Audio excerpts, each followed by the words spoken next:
Hey, happy Sunday everybody, and welcome to this week's layout update. So we're going to start off this episode with a short teaser. As you can see, there's a trio of F7 models in front of you. I am going to do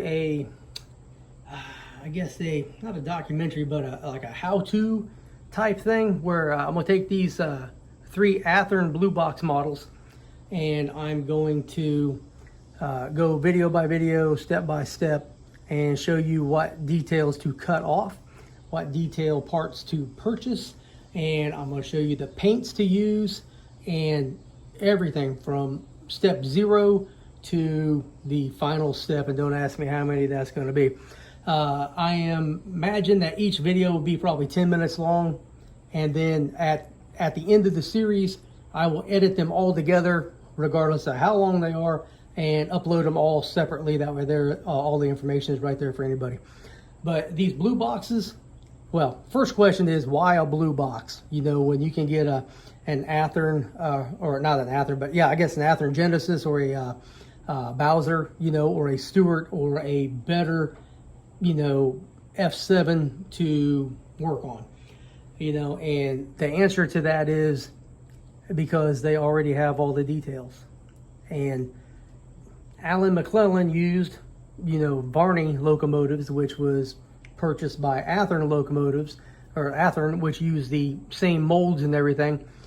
So I guess I'm trying to stay true to what Mr. McClellan had done, which is take a very affordable model and add some decals, or not decals, I'll add some details, paint and decals, and make it what you want, and you know how to do it, you know, and making them look just as good as that, you know, $300 Broadway Limited F7, minus the electrical issues. These are all dummies. At some point, two of them, probably the A units, will get Athearn Genesis motors and DCCN sound. And what started out as, I'm just going to paint this shell and then throw it on eBay to get rid of it, because I've had that shell since I was probably 16 years old. It used to be Pennsylvania Railroad. And I'm not going to say I did such a good job on it, but I did a good enough job that I like it so much I'm not going to get rid of it. And so those videos will go through and document all the things you need to cut off, all the things you need to add, and everything like that. And to the guy who left me the comment that said there's no handrails up here, you're absolutely correct, because I haven't put them on yet, but they are on order. Now, let's go ahead and get to the layout update, and there's some news and some information I think you're going to absolutely love hearing. All right, we're only about 5 feet over from the beginning of the video. I have had my wife go through and make these little nameplates, and you know, they're only temporary, but if I had written them, you would not be able to read them. What I'm doing is I'm strategizing. I'm changing some names, I'm changing some locations, I'm changing some crossovers and some tower names, and this helps me to remember the new name versus the old name, or the nickname, or whatever I've been calling them. So I've done this around the whole layout. Hey, there they are again. And now we're going to come down to what used to be VN Tower, and that is now going to be AM Tower. We'll come around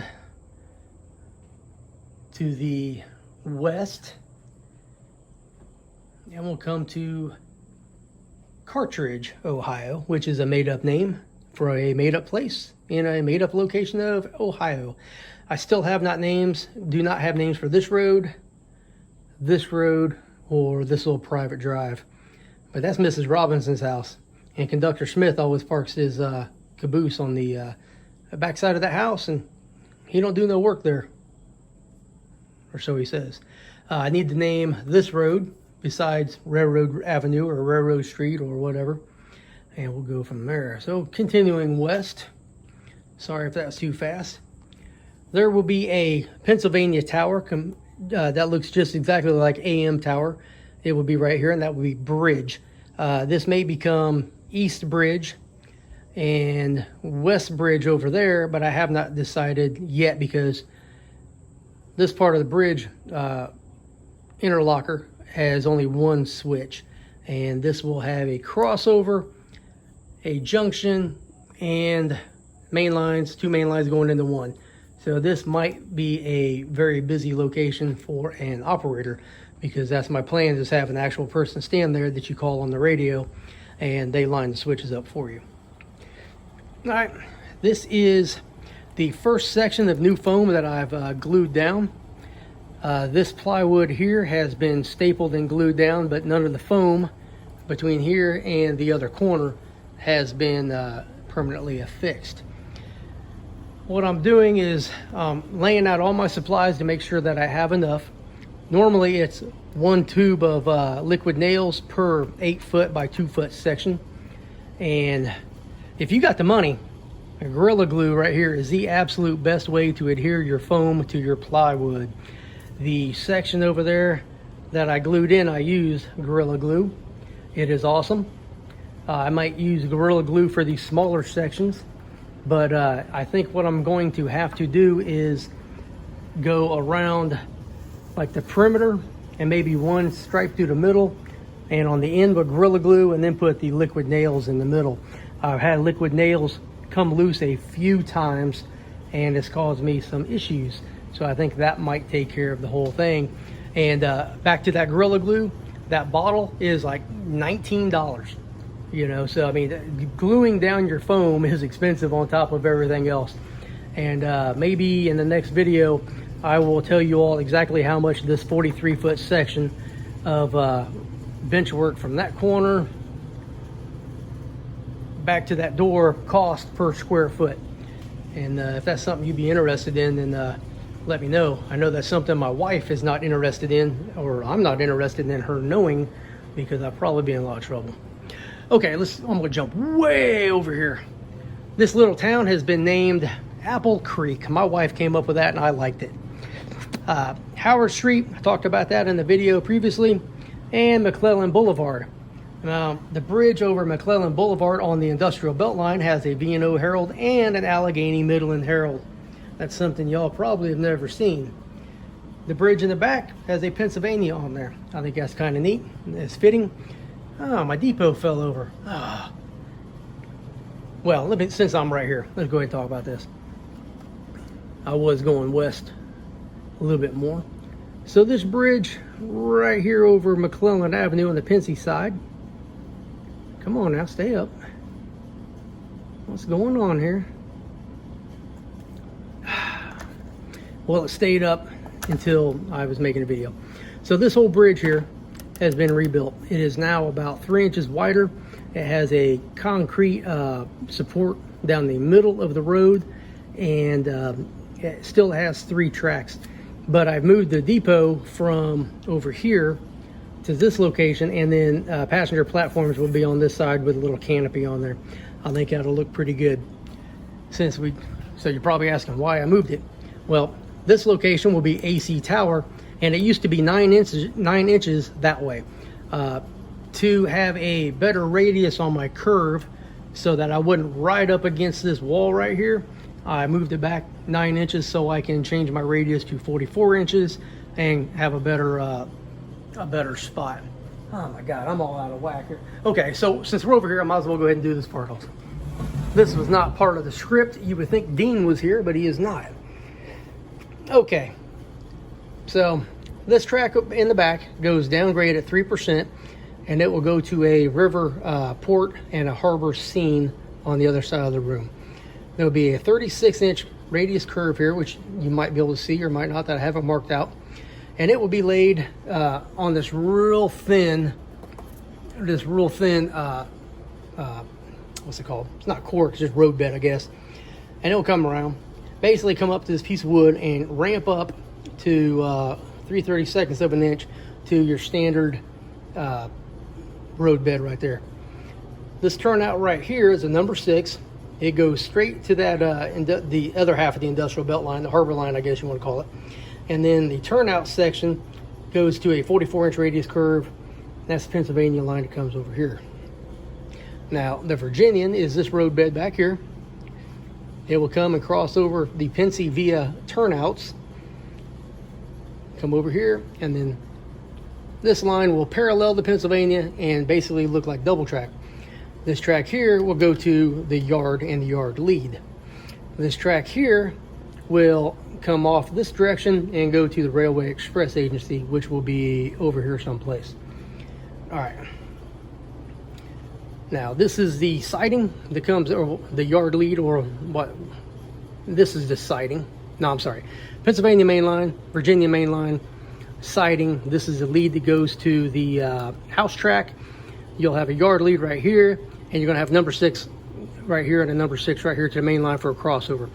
This track, so it'll be Pennsylvania main line, Virginian, siding, and then all your yard tracks and yard leads going up. And I had them marked, but when I redid the curve, I crossed everything out and redid everything. Right now we're looking at 11 yard tracks total. 11 tracks coming across. Be pretty cool. Be pretty cool. So let's come over here.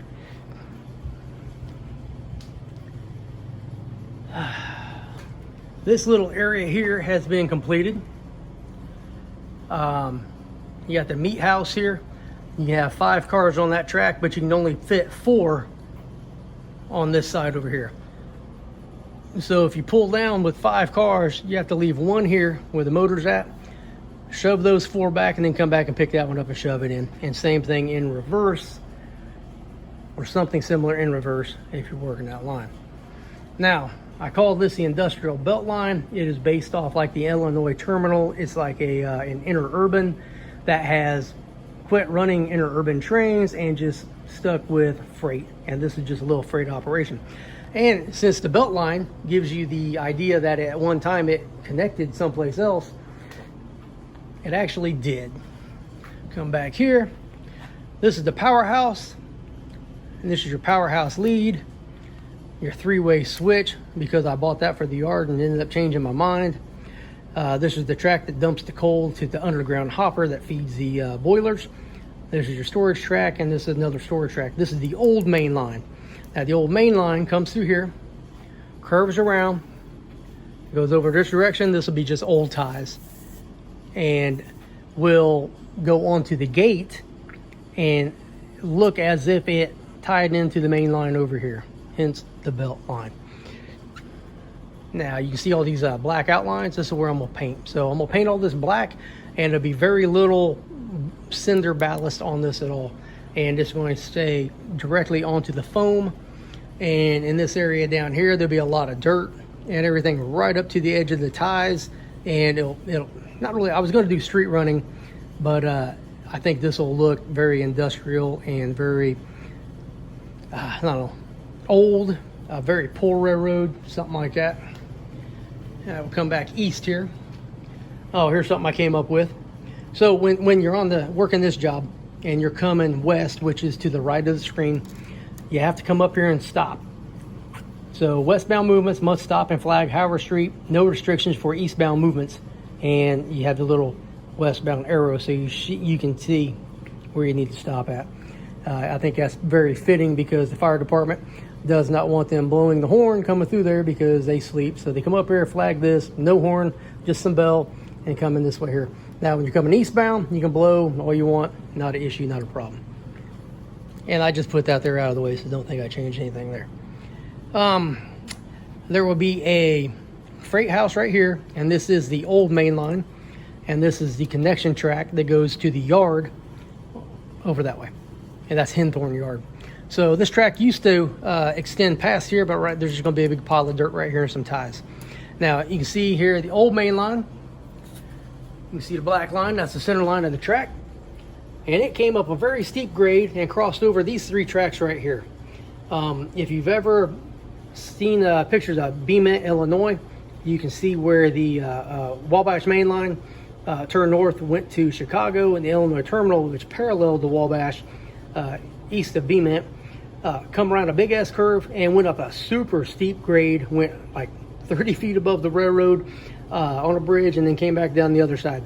And that's kind of what I'm shooting for here. It won't look exactly the same. It probably won't look nothing alike, but I think it'll look pretty cool. Now, the connecting track here will come around 36-inch radius curve, and I have these 2 curved turnouts.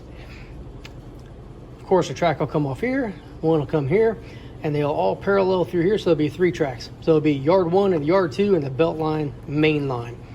And I don't know if you see that line, that'll go up and go to the yard, go over a crossover to the house track, and then connect into number 10. And that way there, they can run into Henthorn Yard, grab their cars, come back here, switch around, run around, do what they got to do. And if they're working the grain elevator, they have to shove all their cars down, shove their train down and work it. Same thing with the powerhouse, they'll be shoving cars down. And I think I'm pretty happy with the way this came out. Basically, this whole belt line, I took up and redid the whole thing. I know it looks about the same, but it doesn't quite. There used to be a runaround track here. I took that out. This the powerhouse lead and the powerhouse switch used to be up here by this blue line.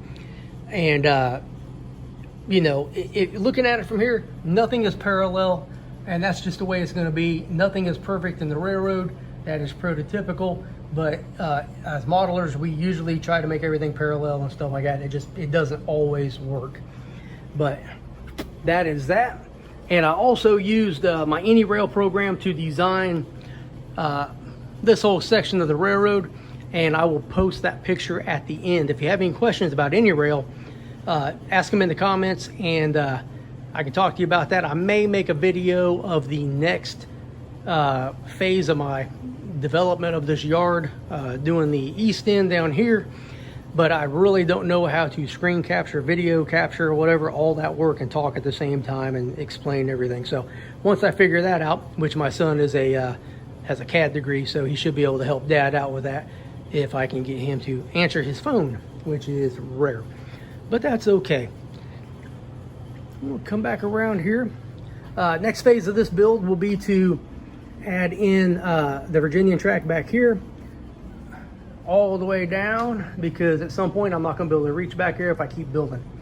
Now, well, let me go back over here. I got some more stuff to talk about. This is going to be a long one. I didn't want to make it this long.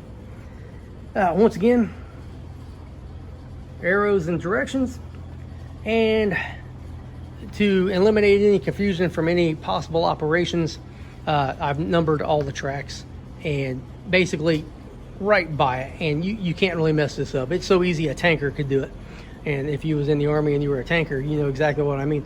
Field artillery, at least they had to know some math. And pocket track right here, main line right here, and I think it's going to turn out pretty cool. RA tower and RS tower has not changed, and Anderson culvert right there has the west sign in it right now and an arrow, and that will get pinned up to the side here pretty quick. Let's go back over here and talk about the last couple of things.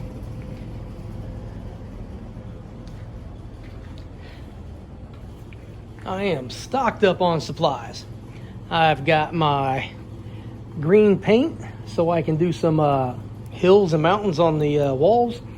I've got dark green and a light green. I've got my gray for roads, which, you know, that's just for planning purposes, and I go back through and, you know, change the colors later. I've got some sky blue paint. I've got, it looks like brown and brown. It is. Now this paint here is called, this one here is called Mudslide. And I don't know who at Lowe's would ever want to buy this ugly ass color and paint anything in their house with it, but except for me. And then I've got the epoxy resin kit that will be used to pour the water on the other end of the layout into the water scene that I had to redo. And if you go to my channel and do like water scene redo, you'll see probably about 15 videos. Probably not even that many videos. Probably about 8 videos of me tearing that out, redoing it, adding a bunch of details. The bridge, the trees behind it. That's the video where my friend Dwight, the best friend I've ever had, told me my trees sucked. And it is what it is. So that's about it. This is the last of my my detail parts I need to organize and box up and put someplace. And everything is coming along very well. This is probably about 18-19 minutes by now. If you've been here this whole time, I thank you very much. I am going to let you go here and save some more for a video maybe at the end of the week. My Virginia and Ohio series should start here probably this week, and it's looking like I need to go outside and cut some more grass. I've been cutting grass every day and working on this kitchen like crazy, and I'm tired. So comment, like, subscribe, share this video. Come back in a few days and see what I talk about next. Thank you very much. God bless America.